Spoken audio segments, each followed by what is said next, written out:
Hi guys, for this video, isamahan nyo ako gumawa ng puto bongbong, homemade.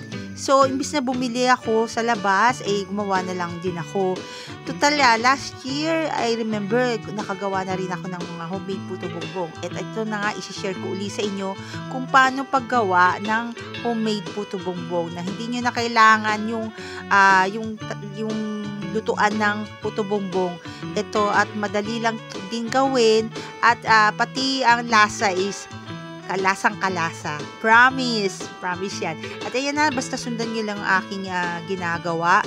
Yung aking ingredients at measurement ay ilalagay ko dyan mamaya sa ating video at panoorin nyo lang at ito at madali lang din at saglit lang ay at makakakain na rin kayo at masarap na merienda at buong pamilya nyo ay makakakain pa. So ito na, malambot na yung ating glutinous rice powder na para siyang clay.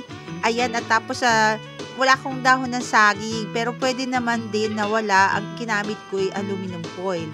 So ayan na, bago nyo ilagay yung ating puto bongbong, i-grease nyo lang muna siya ng margarine do sa aluminum foil. At and then, do sa aking steamer, nagkasya lang dyan is 6 pieces.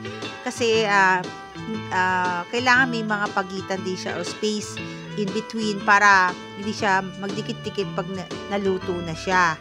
So, ayan na. And then, kailangan isalang nyo lang siya sa kalan. Yung tubig ay mainit na bago nyo siya ilagay sa steamer at takpan. At then, mga 7 to 10 minutes lang naman din siya. At saglit lang ay luto na. Ayan, ipa-plating na natin yung ating puto bongbong. At mukhang mahaba yata yung nagawa ko. Pero okay lang. Depende naman yan sa inyong gusto kung gaano kahaba o gaano kalaki yung ating gagawin yung puto bongbong. So, after nyan, pahiran nyo lang ng margarine. Yung aking margarine, binili ko lang yan sa palengke. Yung tingi-tingi lang para mas nakakatipid. At tapos nyan, yung ating fresh nyog na kinayod. Sa palengke lang din yan. Kailangan fresh yan. At tapos, lagyan natin ng condensed milk. Itong ating puto bongbong is upgraded na yan. Meron pa yung grated cheese. Hindi yan kagaya ng classic na puto bongbong na margarine, nyog at sugar lang.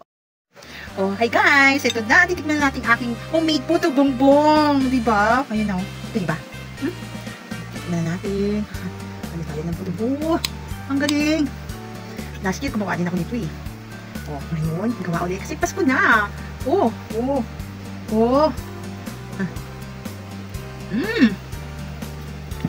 Very nice, very good. Isa pa. Diba parang, diba parang yung nabibili talaga na puto bongbong na dyan sa may kanto namin. Na upgraded na puto bongbong kasi may cheese na siya. At condensed milk. Kaya. Harap.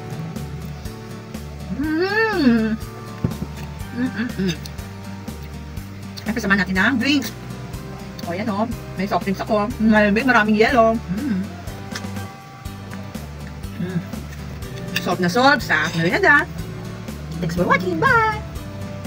Puto bongbong. Homemade. Gawa na rin kayo. Yummy!